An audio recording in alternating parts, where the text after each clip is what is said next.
Hello everybody and welcome to the second part of What If Naruto was Madara Uchiha's grandson. I hope you enjoy this what if. Also don't forget to like and subscribe to stay up to date with the latest episodes. Naruto, Madara Uchiha's grandson. The day after graduation exam, the Uchiha clan compound, Konohagakure. Naruto had just woken up. He had become a genin yesterday and he was to be put into a team the next day.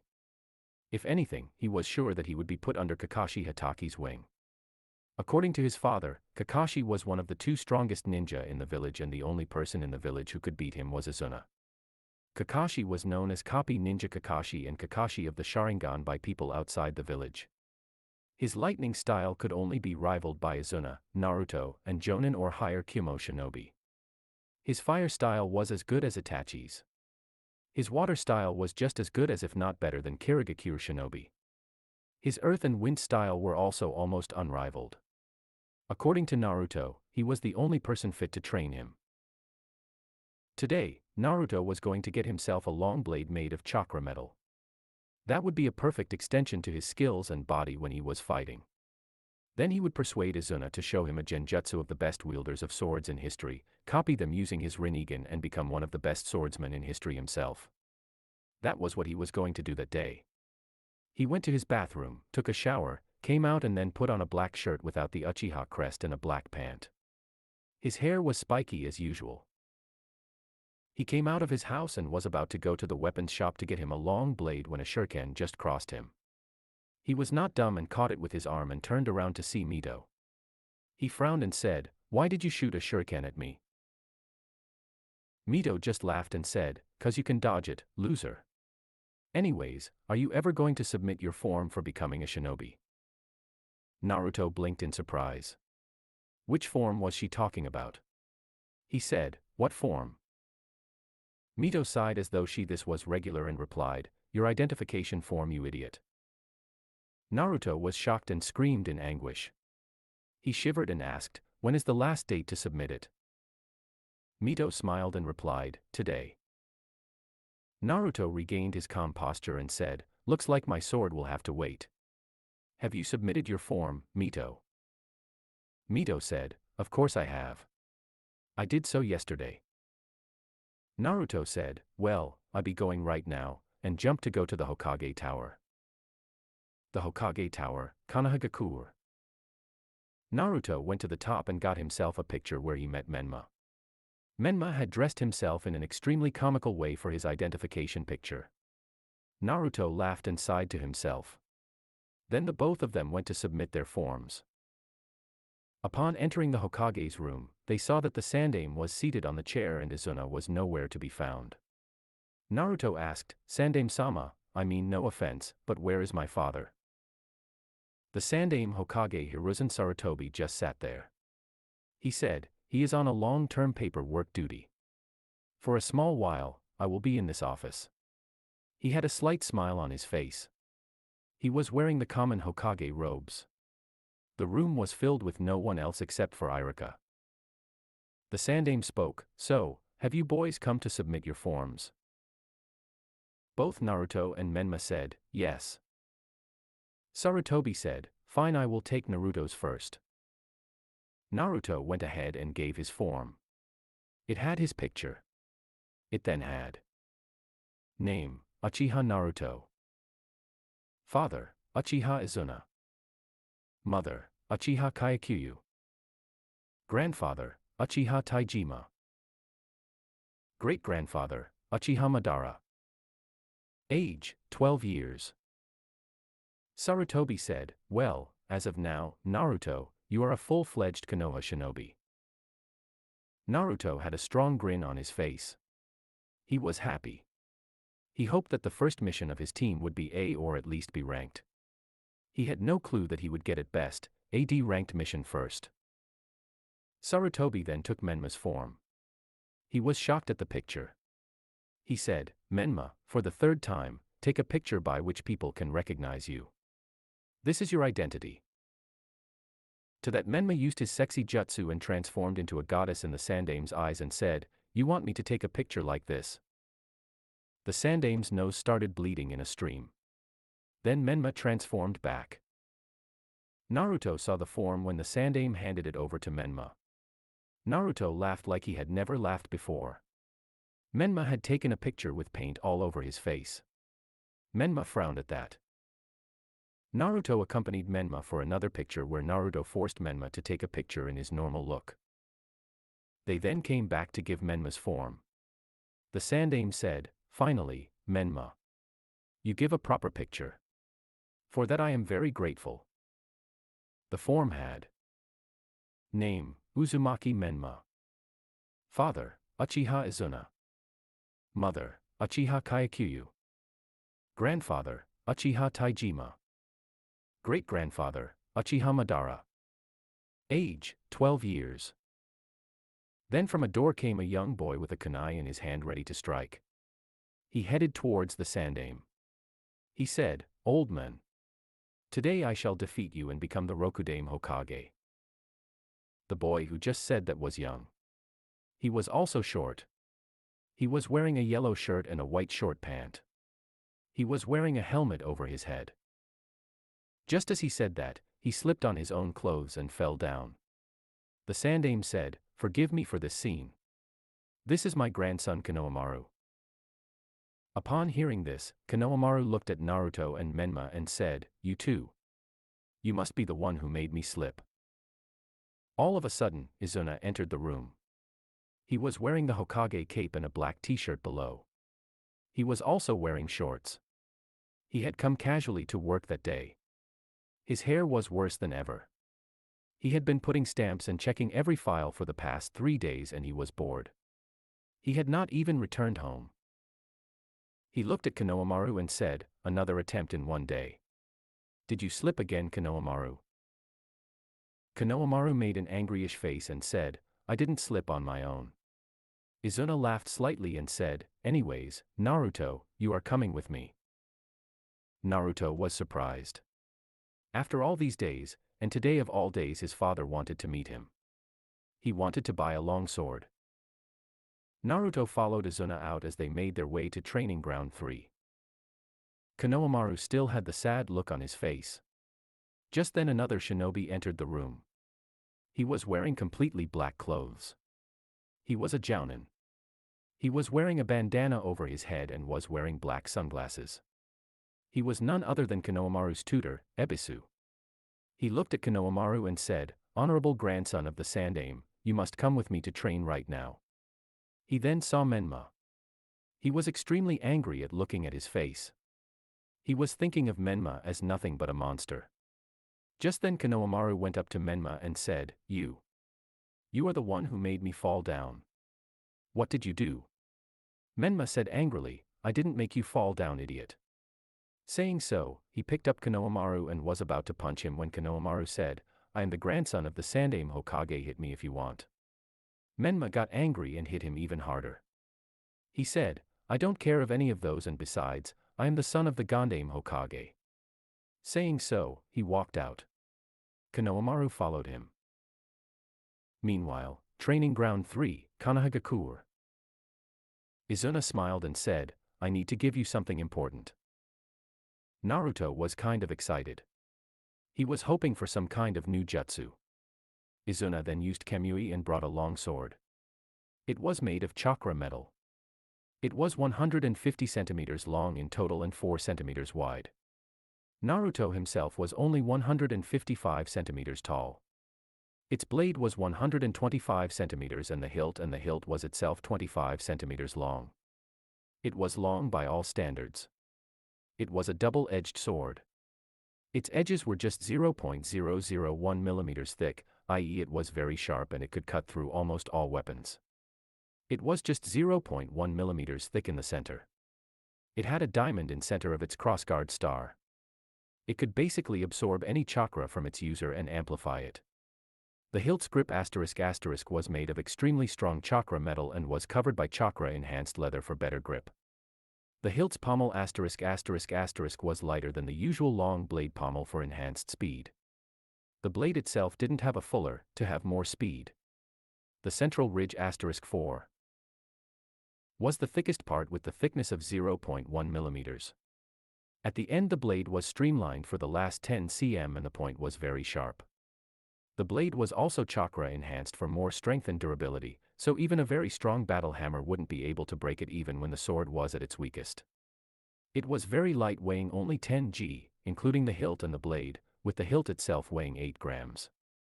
The scabbard had 2 seals on the front end, one at the bottom and one at the top.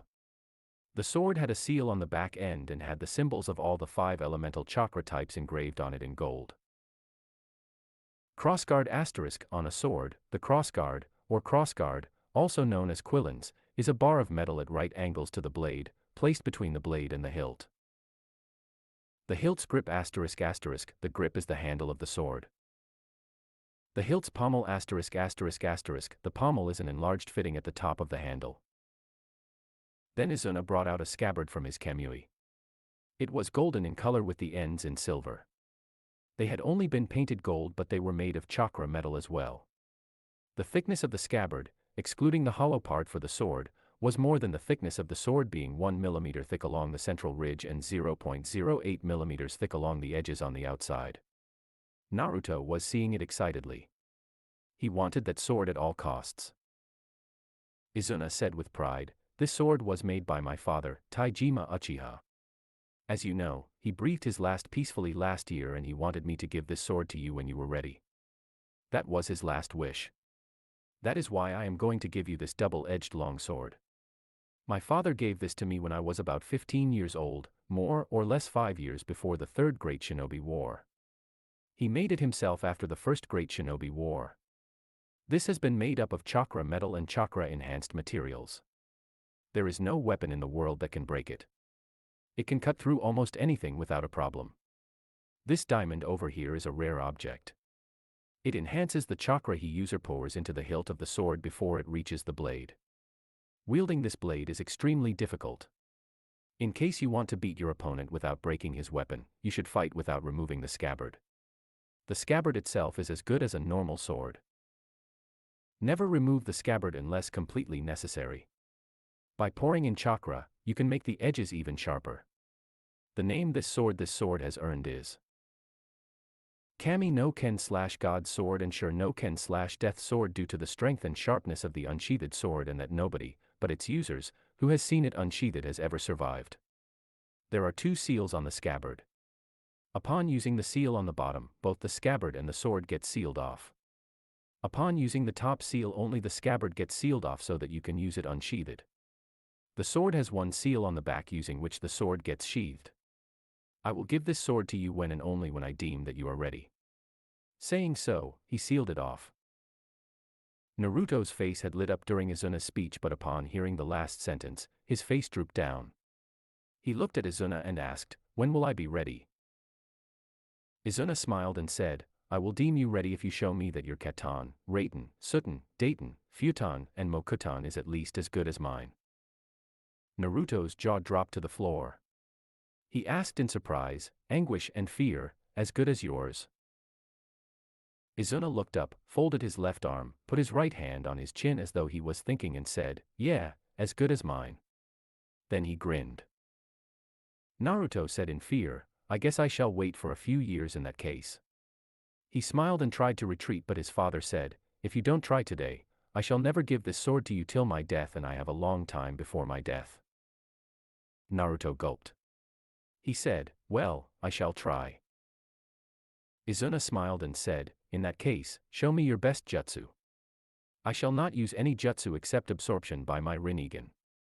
At the end, I shall give back all the chakra I have absorbed in a similar fashion to test your Rinnegan's absorption skills. I shall ask you to do a few jutsu. If I am satisfied with them, I shall give you this sword." Izuna was in fact doing this to see exactly how strong Naruto was. He knew Naruto was ready to wield it, but he wanted to know his strength right now. Naruto was surprised and very happy that they wouldn't ninjutsu spar. But for his father to be satisfied, it would take a lot of strength. Izuna said, "First Mokutan. Grow a few trees and homes in one shot and destroy all of them in one shot using Great Fireball." Naruto was astounded. Grow a few trees and homes simultaneously. If he was going to be asked to do this kind of stuff, he might never ever succeed. He still did not want to give up and used his Mokutan and gave rise to 50 new trees and 80 basic wooden houses. He then said, Katan, Gokaku no Jutsu, and released a huge fireball which barely managed to destroy all of them. Izuna smiled. This test would give him information. He had underestimated Naruto. Izuna said, Susanoo and Great Wood Dragon or Wood Golem combination. Naruto first manifested a Great Wood Dragon and then his Susanoo around it.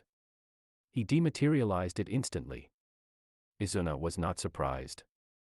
He had thought that Naruto could do this. He then said, give a perfect lightning, fire armor. Naruto obeyed and manifested a chakra armor made up of lightning and fire chakra. Izuna wasn't surprised at all. He looks at Naruto and said, now one by one, do your best Daiten, Suten, and Futon ninjutsu, then if I am satisfied I shall give you the sword. Naruto was extremely happy. The test was way easier than he expected from his father. He immediately did Great Wind Breakthrough, Great Water Dragon and an extremely strong Earth Wall. Izuna clapped. He now knew Naruto's strengths better. He unsealed the sword and gave it to Naruto. He then said, over the next 2 months, whenever I am free and you are not on a mission, I shall train you properly on how to use this sword. He then unsealed another sword. This one was a little longer. Its scabbard was made up of chakra-enhanced diamond. He said with the utmost pride, this is my own sword, which I created myself in the Third Great War. The only difference between that and mine is that wherever there is gold in that sword, there is diamond and gold instead of silver. It also has many engravings on it. This sword is called the Kami no Kira / Killer of the Gods. Well, that is the name given to it anyway. I didn't name it. I shall train you with this. Eventually, I will give this sword to you as well, but first you need to master that one. From tomorrow on you shall be present in Training Ground 44 where I shall train you in Kenjutsu personally. You won't be taking any important missions for some time. Be there early in the morning. Now I need to go. Bring me a change of clothes from home. And don't ever unsheath it. The sword is a forbidden sword.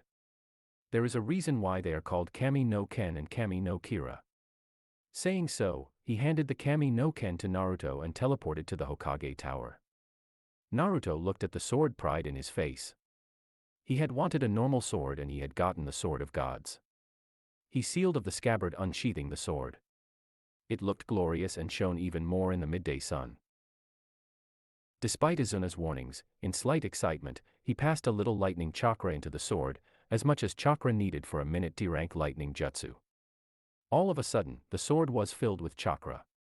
Almost enough to take down the entire village of Konoha, and that much from just a little chakra which a D-rank Raiden ninjutsu would use up. The sword had suddenly become much heavier, due to the huge amount of chakra it contained. The sword which had weighed 10 g before now weighed almost 100 kilotons.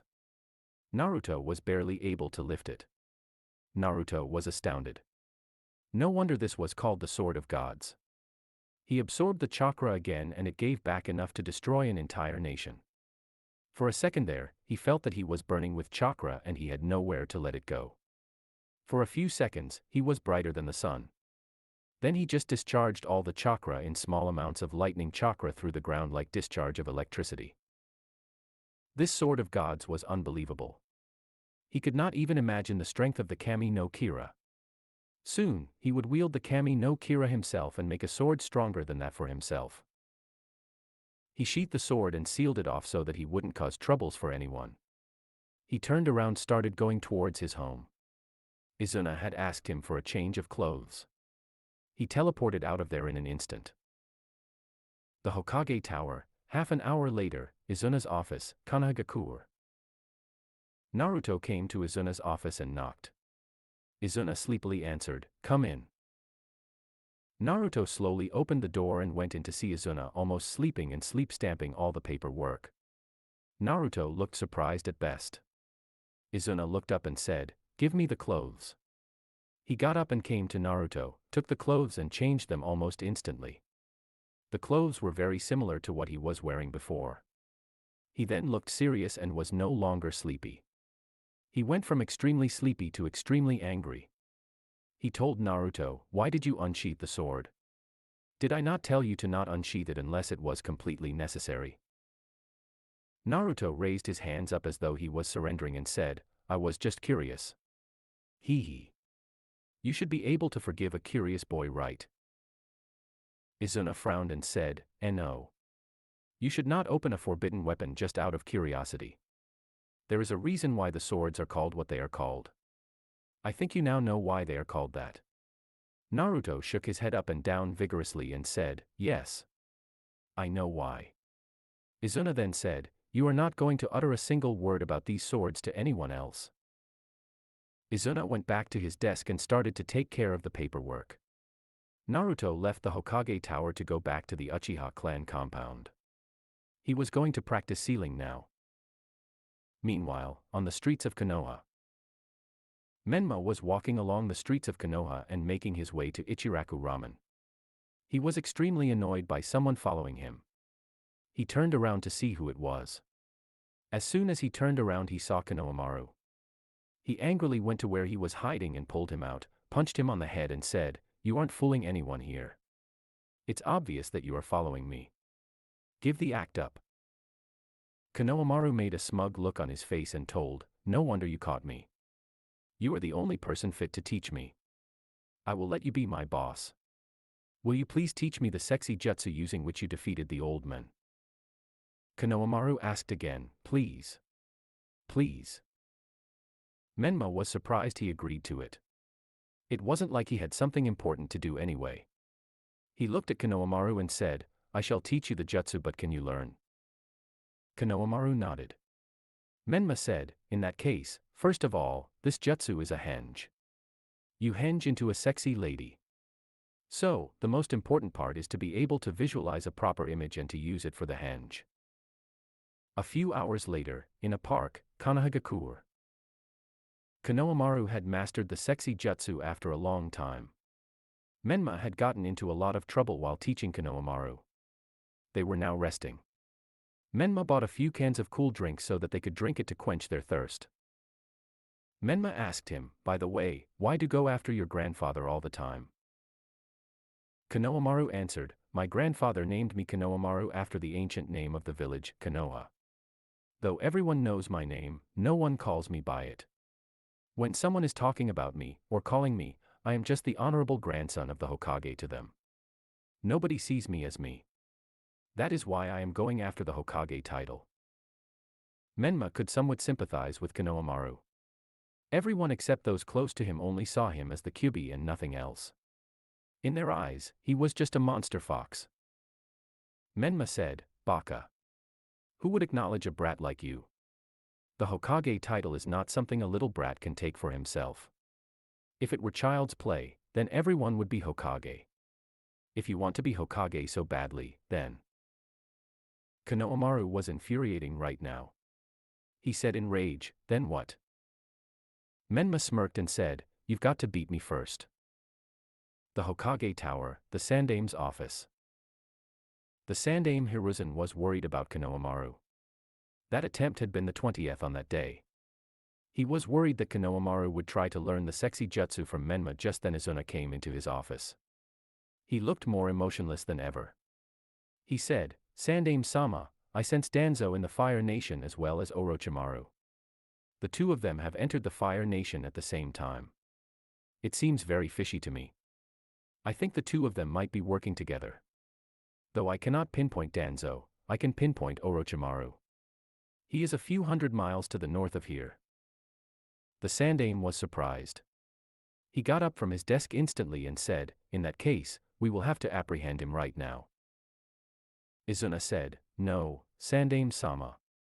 If he is really working with Danzo, Orochimaru's apprehension will only alert him, will give him more time to escape from us. So I think that it is better for us to leave him be for now until we get solid proof upon his current standing and transactions with Danzo. If we get proof that his appearance in the Fire Nation is not related to Danzo, we can apprehend him instantly. Else we shall have to wait for their plans to unfold so that we can get a stronghold on Danzo. The Sandame thought for a while and said, you are right, but if we let Orochimaru run loose, who knows what he might do. I say we send an ANBU squad to spy on him, at least for minimum safety. Izuna sighed. He said, "You really think Orochimaru and Danzo won't notice ANBU?" The Sandaime said, "Then what do you suggest that we should do now?" Izuna said, "The best thing we can do now is to increase security around the village and do our best to make sure that Orochimaru doesn't enter the village." The Sandaime said, "Seems like a tangible option. We can try it out." A park in Konohagakure. Menma had just told Konohamaru that he'd have to beat him first for the Hokage title. Just then, Ebisu, Konohamaru's tutor, arrived on the scene. He saw Menma and angrily thought, "Demon Kid," about Menma and stared at Menma angrily. Menma was thinking why everyone always saw with only those eyes. They either stared at him like that or acted as if he didn't even exist. Ebisu shoes hind down and looked at Konohamaru. He said, "Young master, we need to go home now." Konohamaru angrily screamed, "I am going to beat that old geezer and get the Hokage title. So don't get in my way." Ebisu got up and calmly said, "A Hokage must be well thought in every aspect of being a shinobi. To become Hokage, you must first master 1,000 skills." Huh? He was stopped by Konohamaru, who said, "Henge." Ebisu saw in surprise as Konohamaru transformed into a sexy girl. Ebisu's jaw dropped to the ground. He screamed as he did so. Konohamaru screamed in surprise, "What? It didn't work." Ebisu screamed as his cheek became red out of lust, "WH. WH. What a perverted skill. I am a gentleman. This won't work on me." Ebisu started pulling Konohamaru. He said, "Young master, if you hang around trash like him, you will become stupid yourself. Just do what I say. I am your shortcut to becoming Hokage. Now you must go ho." Konohamaru said, "Let me go now." Menma said, "Kagebunshin no Jutsu." Ebisu was surrounded by Menma shadow clones. Ebisu smirked and said, "He he he. You really think you can get me with that? Ha ha ha ha ha ha ha ha. I am not like that weak Mizuki. I am an elite tutor. You will never get me with that." Menma laughed and said, "What did you just say? Ha ha ha ha. Look at this and tell me the same thing. Henge." Instantly, all of them did the sexy jutsu. Ebisu was now surrounded by sexy girls. His nose bled so much that he was ejected from that place and he flew about 10 meters and fell head first. The Sandaime, who was seeing this, thought, he combined the Kage Bunshin and sexy jutsu. What a stupid jutsu. If Jiraiya had been in the place of Ebisu, he'd probably have been in heaven right now. Perhaps the same can be said about Izuna. Even I would have fallen for it. Meanwhile, Menma transformed back to himself and all of his shadow clones dispelled. He said, "I call this one harem jutsu." Konohamaru exclaimed, "Whoa boss. You defeated my tutor. Now all I want is for people to know me by my own name dash." He was interrupted by Menma, who hit him on the head. Menma told him, "This is the Hokage title we are talking about. It is the title of the strongest shinobi of the village. If you want a title like the Hokage, there won't be any shortcuts whatsoever. So you'd better prepare yourself." Konohamaru said, "Huh, stop lecturing me like you know everything. I am not going to let you be my boss now. From now on, we are rivals." Menma said, "Sorry, but starting tomorrow, I am going to be a full-fledged shinobi and I will be going on missions very often and I shall soon become Hokage. But one day, we shall fight for the title of Hokage and I'll be looking forward to it, Konohamaru." Konohamaru was very happy that someone had finally acknowledged him for who he was and his face lit up in glory. A bookstore in Konohagakure. Menma was about to go to Ichiraku's when he bumped into Naruto. He frowned at Naruto and said, "Watch where you are going." "Anyways, where are you going?" Naruto smiled widely and said, "I am going to the bookstore. You want to accompany me?" Menma said, "Well, I have nothing to do so I will accompany you." So the two of them went along to the bookstore and Naruto went to the section containing Master Jiraiya where he met Kakashi. Seemingly, both of them were searching for the same book. They bumped into each other just in front of the latest release in the Ika Ika series. Naruto first saw him and greeted him, "Hi Kakashi senpai. It's been a long time, hasn't it senpai?" Anyways, I am searching for the latest release in the Ika Ika series. Did you find it by any chance? Kakashi looked surprised and baffled. He asked, "You are actually looking for it? Who else knows about this hobby of yours?" Naruto said, "Perhaps Tusan." "No one else." Kakashi said, "You should be careful with it. There are many who oppose the great books." Naruto nodded and said, "I agree." Kakashi looked at Menma, who was staring at them as though he knew nothing. Kakashi asked, "Well, Menma, what are you here for?" Menma answered, "Oh, Naruto asked me to accompany him, so I just came along." Kakashi sighed. He told Naruto, "I am unable to find the new Ika Ika release. Where are they keeping it?" Menma looked surprised that they didn't notice that the book was right in front of them. They were searching up and down, every nook and corner of the store for a book right in front of their eyes. He wondered what was so great about this book they were searching out. He took the liberty to say, "Hiya, Naruto, Kakashi-san, the book you two are searching for is right in front of you guys." Saying so, he smiled. The two of them exclaimed, "Huh." They looked right in front of them and there were only 2 copies of the book remaining, had all been burnt by ravaging angry Kunoichi, who kind of disgusted the books.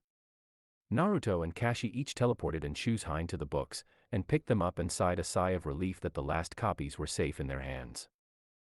Naruto said, "I don't know why people dislike these books. These are few of the greatest books ever published and they burn it down. I really don't understand them." Kakashi nodded in agreement. He said, "If in the worst case I become the Hokage, I shall ban the burning of these books so that all of us can read them happily." Naruto smiled. He said, "That would be the greatest thing ever." Meanwhile, Menma took Naruto's copy and read a few pages. He threw it back at Naruto, who caught it with grace. He turned towards Menma, who said, "Hiya, I don't understand why you guys are talking like this about the book. In my eyes, this is just smut." Naruto blinked in surprise.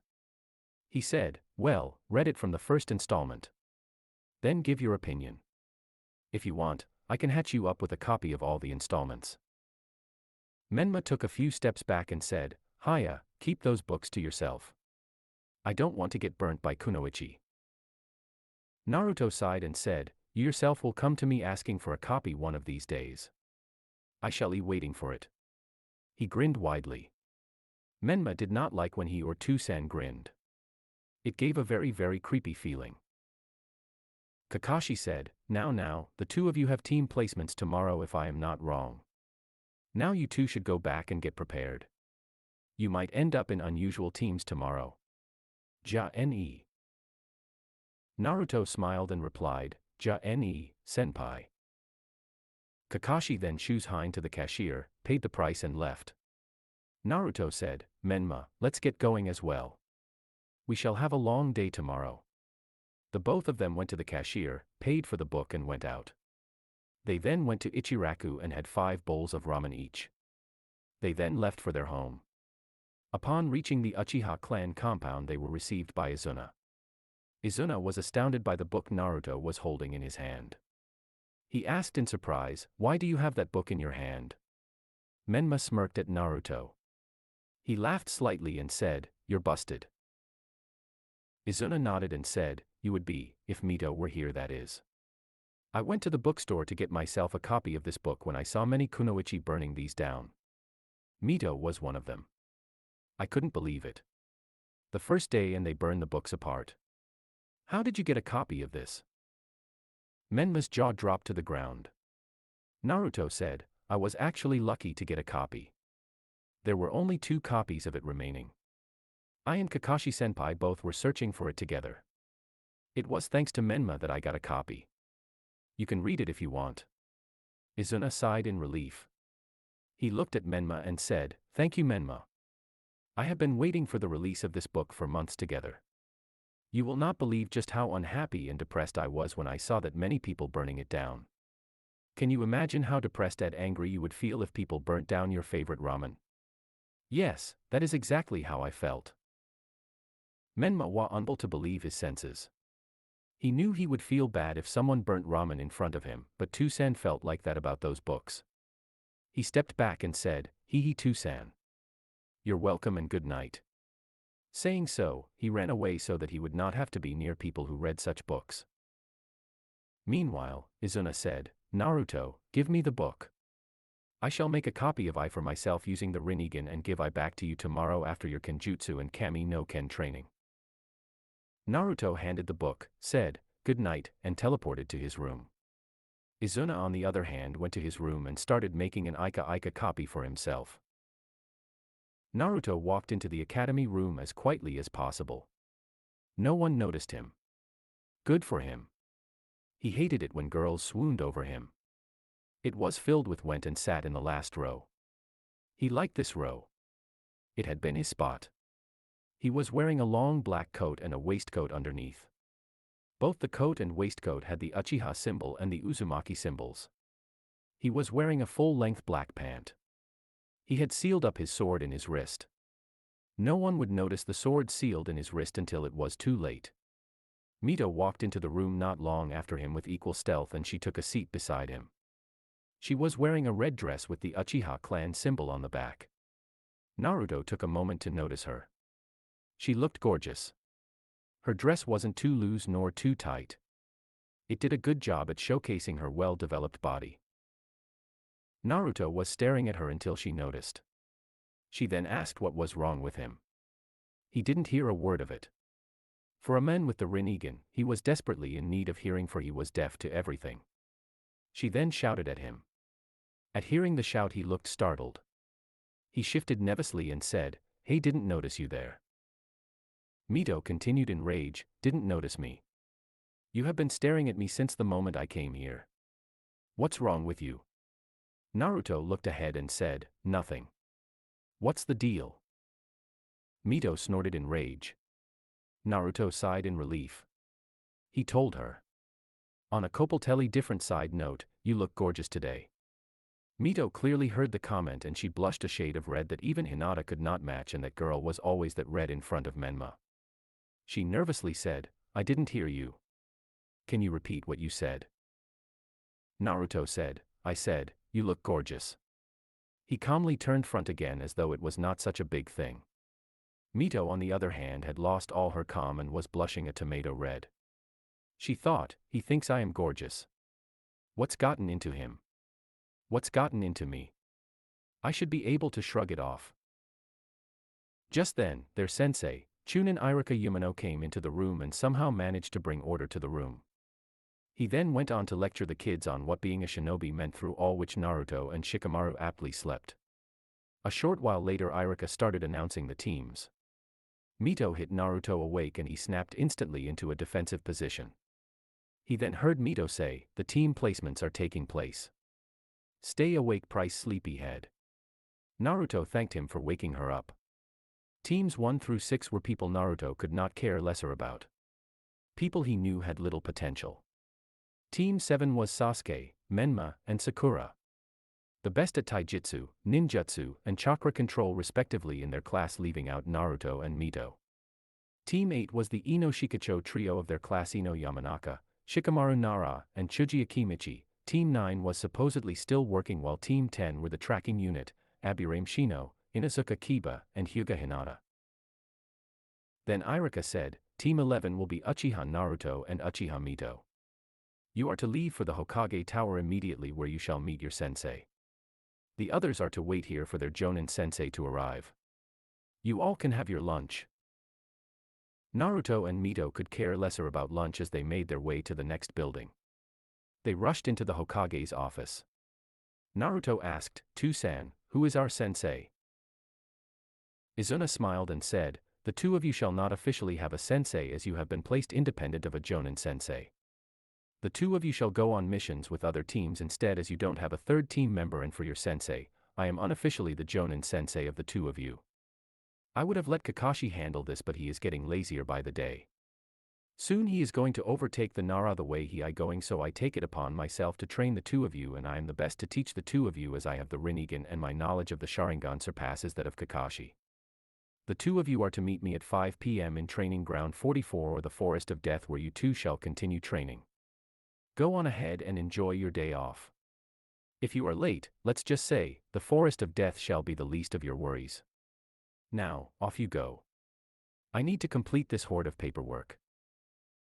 Naruto was stunned. He immediately went to his home along with Mito and shouted in happiness. He had not only gotten the strongest man alive as his sensei, but he also got to spend some quality time with his father, and what better way to spend the day than train and fight. To say that he was very happy was an understatement. Mito, on the other hand, was struggling with internal issues. Naruto had said that he looked gorgeous today. What did that mean for her? Her imagination was running wild. Wilder than it was supposed to in her age, but ran anyway. Naruto went off to his home by himself by using the teleportation abilities he got from Kamui and the enhancement to it from Rinnegan. Mito had chosen to walk home. She was also happy that they had gotten Izuna as their sensei, but that was on the back of her mind. Naruto and his actions dominated the forefront of her mind. He had stared at her continuously, and then he called her gorgeous, and it had come out of nowhere. By the time she reached the compound, she was blushing red completely. Naruto came out and asked, "Mito-chan, I am going out to Ichiraka-san's place. You want to go with me?" Mito was blushing tomato red.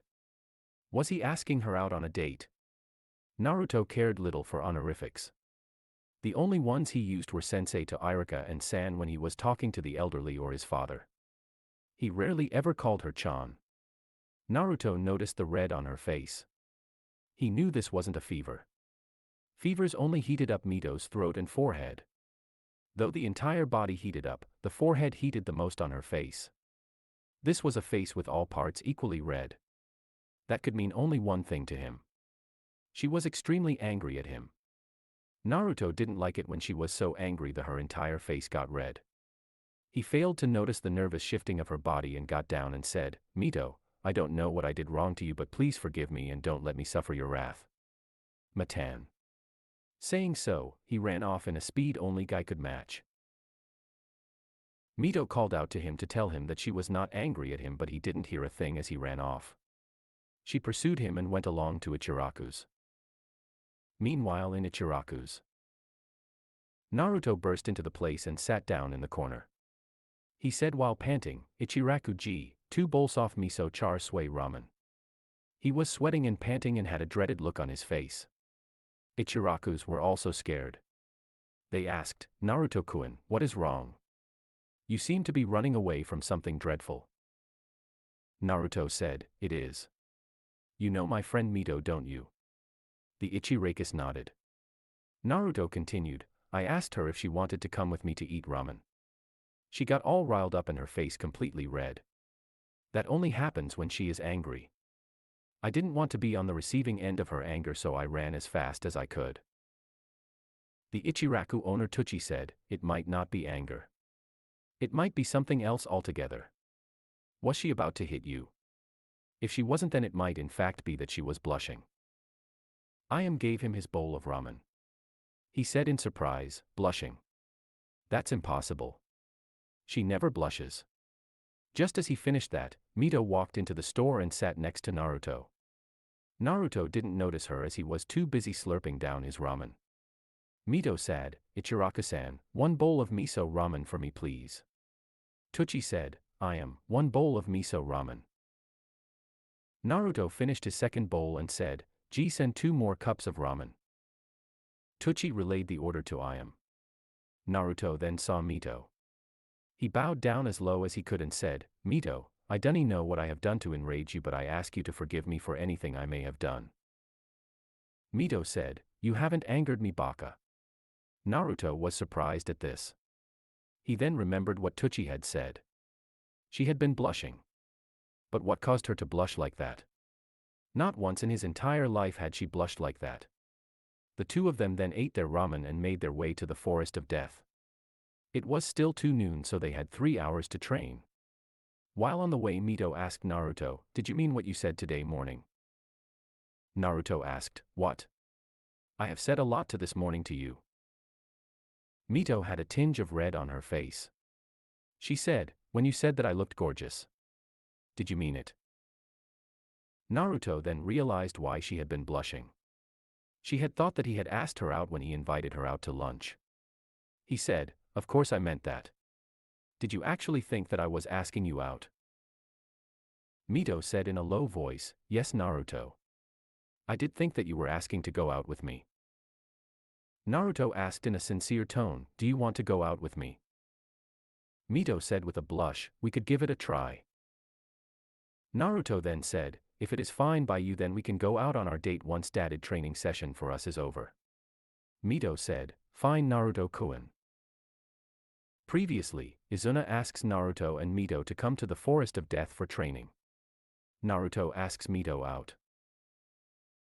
Now, Izuna said, "Took the two of you long enough to get here. I know you two can work as a team, so I ain't gonna give you the bell test. Instead, you pass. Just show me what you are capable of." Hajime. Flashback, 1 year ago. Izuna had called Naruto to Training Ground 3 to teach him a few things. Naruto was always happy to learn.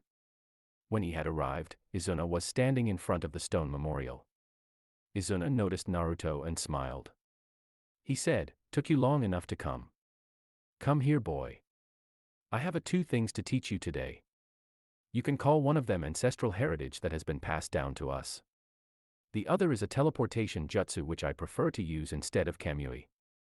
This was my best friend, the fourth Hokage's signature move that earned him the name Yellow Flash, but now let's go to training." Naruto was doing nothing to hide his excitement. An ancestral heritage and a teleportation jutsu. The Rinne festival just came early for him. Izuna took him to the center of the training ground and manifested truth-seeking orbs. 9 of them levitated behind his back while one floated on his palm. Naruto confused them with Bijudama and said, "Why are you making a Bijudama now? How can you even make one in this form?" Izuna merely chuckled and said, "Son, this is not a Bijudama. This is something greater. This is our heritage which we have received from our ancestor, the first sage of 6 paths. These are truth-seeking orbs. They contain all 5 natures and along with yin-yang release, can negate practically all ninjutsu. Any healing your opponent possesses shall be destroyed. Even you have had them since the massacre, but you don't know how to enter 6 paths sage mode completely, and that's why they never showed up in all our spars. Today I am not teaching you how to manifest these, but rather how to reach a complete sage of 6 paths mode which you have been unable to achieve consciously as of yet. Then we can move on to Hirai Shin." Naruto entered what he had known as 6 paths mode for a long time. A full chakra armor bright blue and orange as bright as the sun itself. There were 6 paths markings on him, but he didn't have sun chakra through his veins. It was his own chakra running through his veins. Izuna told him, "You are not a true sage yet. I suppose a life and death situation ought to help you achieve it. Keep it on this time, Naruto." Naruto shuddered and took a step back. He felt something was wrong, very wrong. Izuna then kicked him and kicked him hard. Naruto was thrown off his feet and landed a few meters from his position.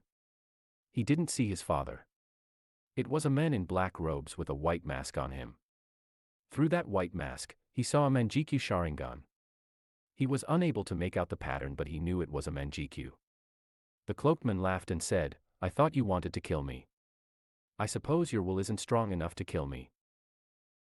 Naruto stood up and took a look at the cloaked man, and then he remembered, this was the man who had burnt his mother. Revenge is best served cold, but this man would get a hot burning revenge with his body and soul burned. Naruto let his instincts take over and he achieved the true sage of 6 paths mode with Sanchakra running through him, and he had 10 truth-seeking orbs behind him. He looked at the cloaked figure and said, "I don't know how I fell for your genjutsu. I commend you, but now, I shall kill you." He took one truth-seeking orb and converted it into a sword. He wielded a truth-seeking sword on one hand and an inferno-style Raikurin in the other. He charged at the cloaked man, who had little to no resistance after the truth-seeking sword neutralized whatever ability his Manjikyu granted him. Naruto made quick work of him, only to realize he had actually been in a genjutsu this while, and it was his father who had put the genjutsu on him. He got rid of it quickly to see his father clapping. Izuna said, "Well done. You must forgive me for what I did, but I figured that I could trigger a complete transformation from you. I was right after all. Naruto sighed and put his head down and said, I didn't get my revenge, did I?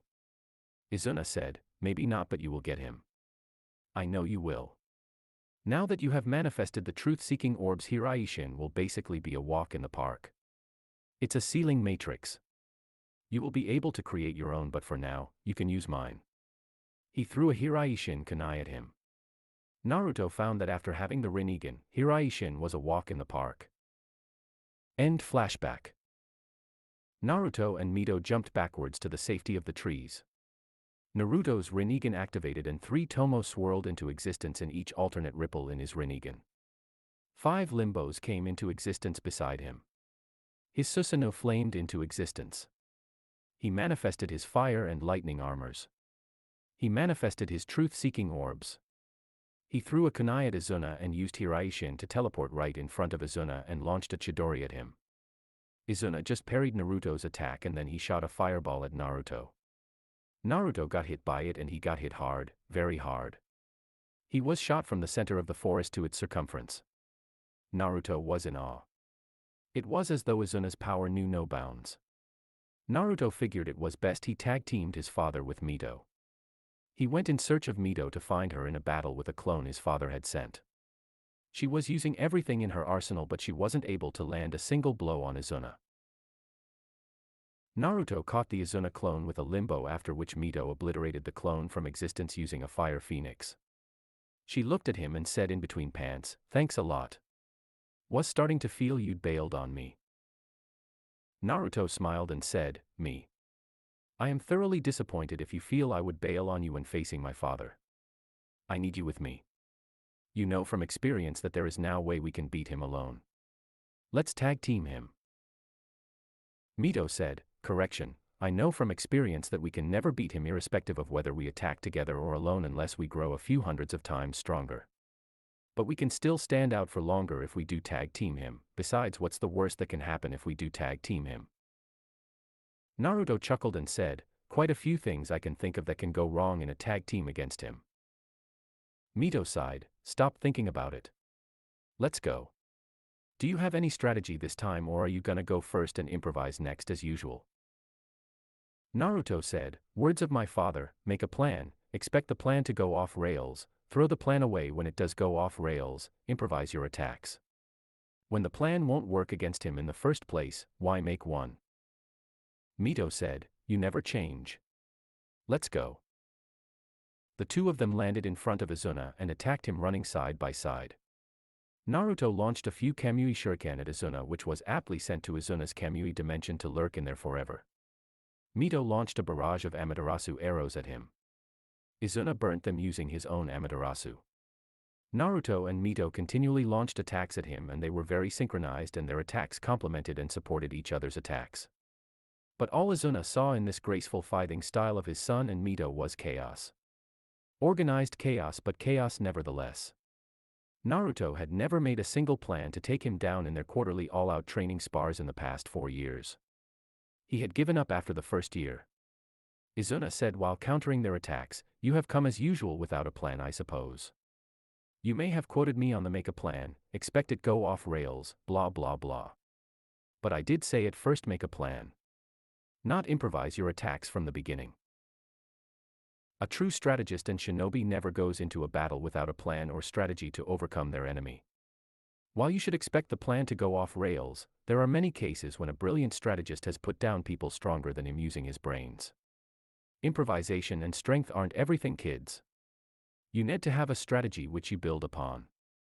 That way you will get stronger. No matter how many times I tell this to you too, you keep on coming at me without a single plan in mind. Now you shall pay for your insolence because I am tired. Naruto and Mito shot back upon hearing this. They had only one thing in their mind right now, shit. They left their offense and put everything they had into defense. They activated all their defenses.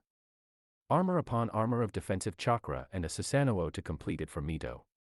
Naruto kept on going.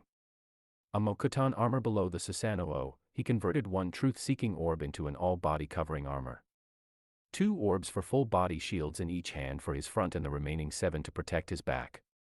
A good defense is the best offense. While the converse is also true, Naruto knew that he could mount no surmountable offense against Izuna, so defense was his only forte as of now, and he would make sure to come out of this in one piece. Izuna used a transportation seal on the three of them and took them to an unknown location, or more precisely his own Kamui dimension.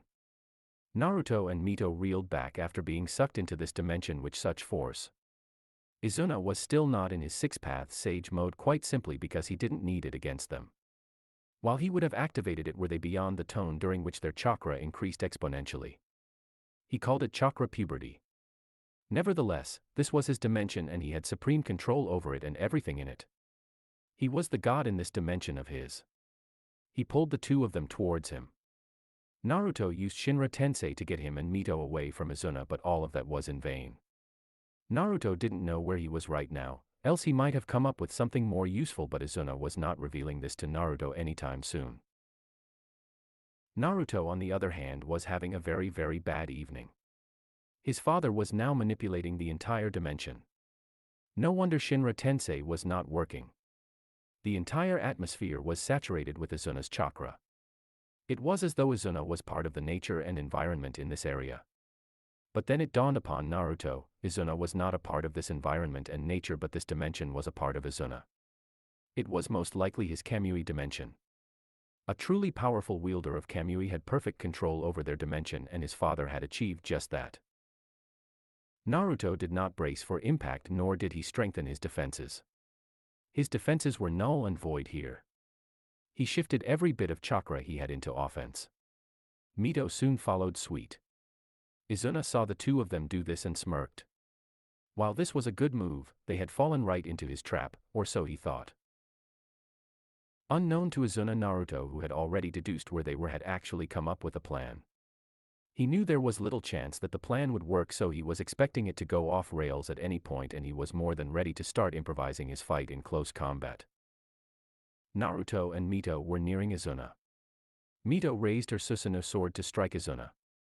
Just as Mito was about to make contact with Izuna, Naruto teleported Mito to his own Kamui dimension before being caught by Izuna. Izuna chuckled. So Naruto had figured it out after all. His trap was going to work with both of them here. Izuna held Naruto by the collar using his left hand, and Izuna smiled and said, "You sent her off. That's quite unexpected of you. So you surrender now?" Naruto had a wide grin on his face and said, "Nah, who's here to surrender? I didn't walk into your trap. You walked into mine." Fyun. Naruto caught Izuna's left hand with both his arms, and a pitch-black seal matrix made its way onto Izuna's hand. Izuna recognized it instantly as the Sokuji Sessho Kazichu Fyun. Its seal matrix was designed to look like a paralysis seal to any amateur.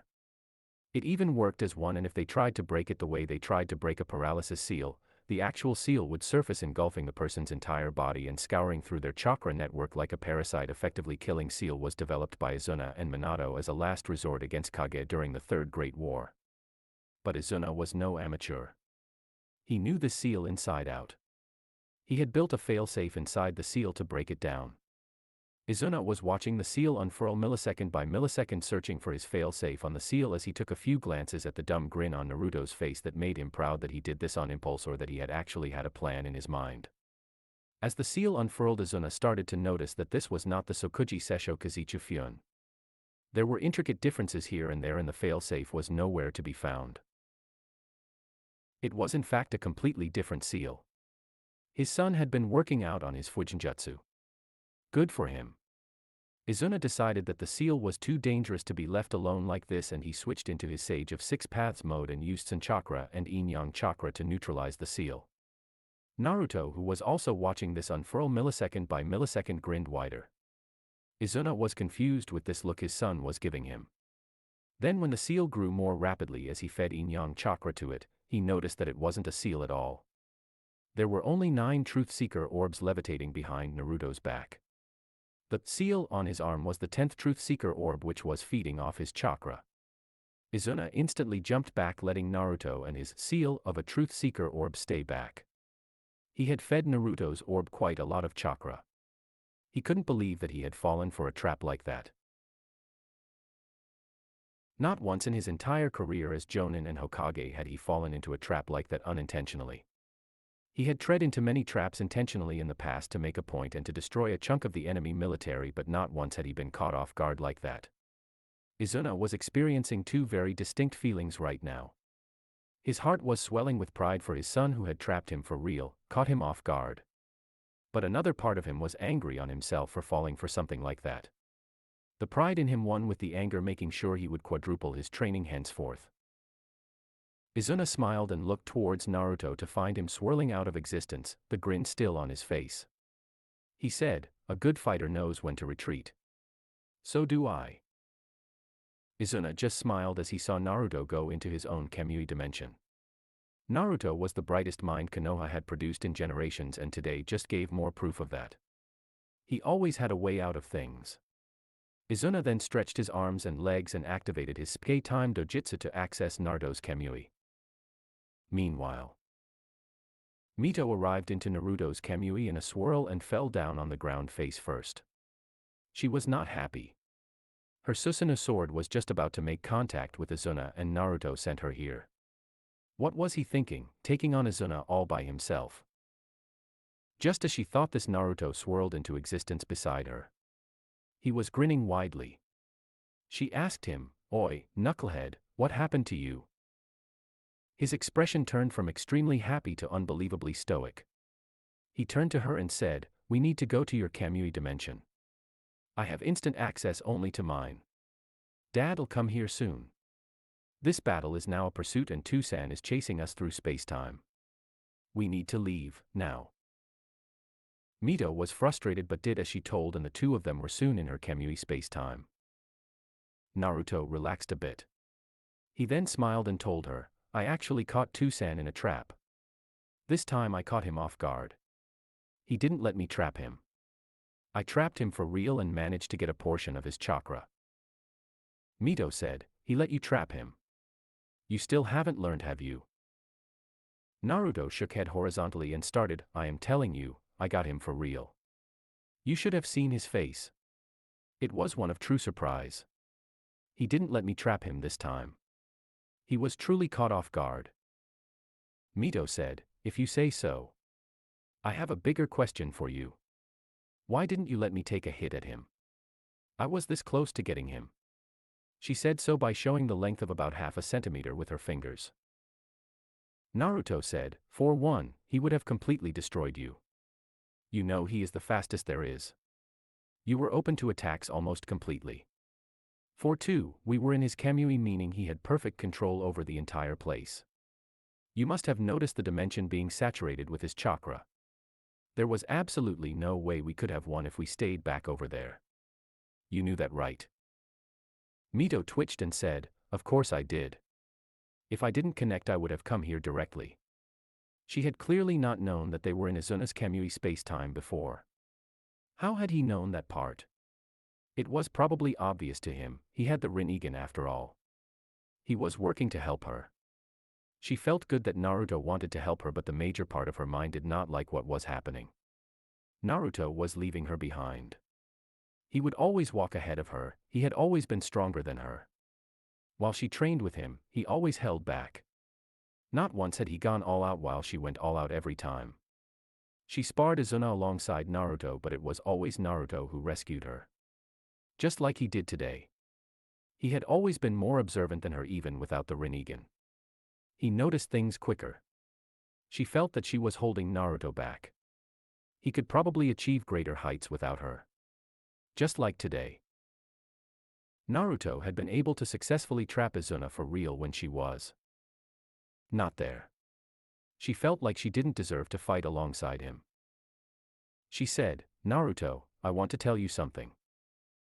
Naruto, who had been going on about how happy he was to have been able to trap Izuna, stopped and turned to her. He said, "I am listening." She said, "I think you should go solo." Naruto, who had been cheerful till then, lost all of that happiness. He looked shaken. He asked, "What do you mean? You don't want me as a teammate? Does this have anything to do with me asking you out? Do you not like me?" Mito said, "No Naruto, of course I like you. Why else do you think I agreed to go out with you? That is not the reason I want you to go solo. Every time we fight, I feel like I am holding you back. You always save me. I am useless at the end. You end up doing all the work. You even do better without me. Even today you did so dash. Naruto stopped her there and said, Mito-chan, never say that again. You don't hold me back and you have no reason to feel so. You are the most awesome kunoichi of all time. So what if Dad has beaten you a few times? It doesn't matter. You will eventually get stronger than him. He will be the one who needs saving later on. Why do you feel bad about that? And for the record, I have always done better with you standing and fighting beside me, supporting me, and making me stronger. I would have trapped him even if you were still over there. That would have made no difference whether or not you started there. Besides, I came here almost instantly. If not for your leading attack, I would have never been able to succeed. I succeed constantly because of you. You mean everything to me. I am not half as strong as I am with you, when without. You have given me strength and a reason to grow stronger. I love you. I need you. So please, never again say that you hold me back or anything along those lines. He then hugged her. She didn't say a single thing and just returned the hug. They stayed like that for a while and then Izuna reached Mito's kamui and then said, I'm sorry to interrupt you, but this battle must continue.